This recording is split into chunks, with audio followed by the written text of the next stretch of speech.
We know that police were called at around 3:30 this afternoon. They got multiple calls to come to Gladstone Park here in Melbourne's north, and there was an argument or a fight between a man and a woman.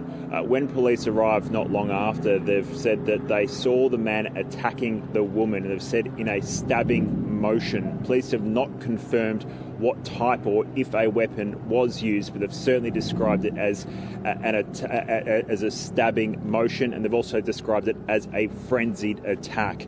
Police, fairly young junior members of the force, have pointed out, tried to get that man to stop the assault, and when that wasn't effective, they've opened fire on him and he's died. So police are saying at the moment that it appears that the man and the woman knew each other. They're saying that this does not appear at this stage to be a random attack, but at the moment the man died from the gunshot wounds, while the woman is now in a critical condition. They're yet to ID the woman, the victim. They're saying that her wounds are actually so horrific that it's going to be a little bit difficult to ID her, and she's still in hospital at the moment. Let's have a listen to what Assistant Commissioner Luke Cornelius said a short time ago. When a police officer does make that decision, of course, it has a terrible impact on that member and also, of course, generates significant concern for the wider community. Based on what I've been told about the events this afternoon, I understand that those members have acted appropriately. They've been decisive, they've taken action, and they have acted in a way to keep the community safe and stop what was a frenzied attack from continuing. Now, James, we heard from police there earlier also appealing to any residents or witnesses who may have some information regarding what has transpired. You've had a chance to speak to some of the people who live around the park. What have they had to say? Yeah, well, as you can probably tell, this is still very much an active crime scene. There's plenty of police, a large police presence at all corners surrounding this park here in Gladstone Park where this attack occurred.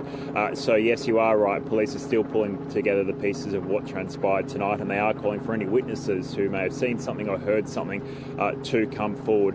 They've also confirmed, by the way, that that the man, that the alleged attacker in this, is known to police. He did not have a criminal record, but he has, they say, engaged police recently. There was nothing in these interactions that would suggest that something like tonight would happen.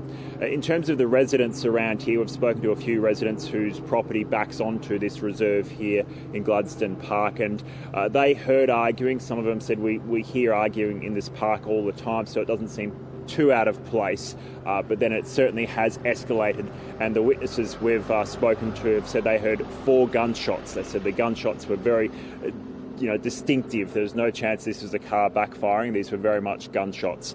Let's have a listen to what they told us about an hour or two ago. 3:45, I had a shooting, and my husband and my son ran to the fence, and then they were shooting in the back. I thought it was, usually I always hear noises. And then we realized someone shooting for real.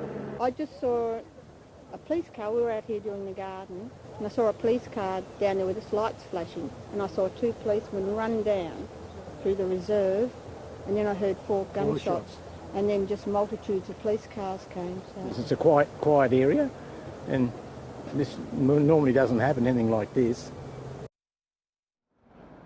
Now, as we heard before, the Assistant Commissioner is very much backing the officers in how they acted this evening and having to deploy their weapon. But of course, this still will be subject to a professional standards investigation as well.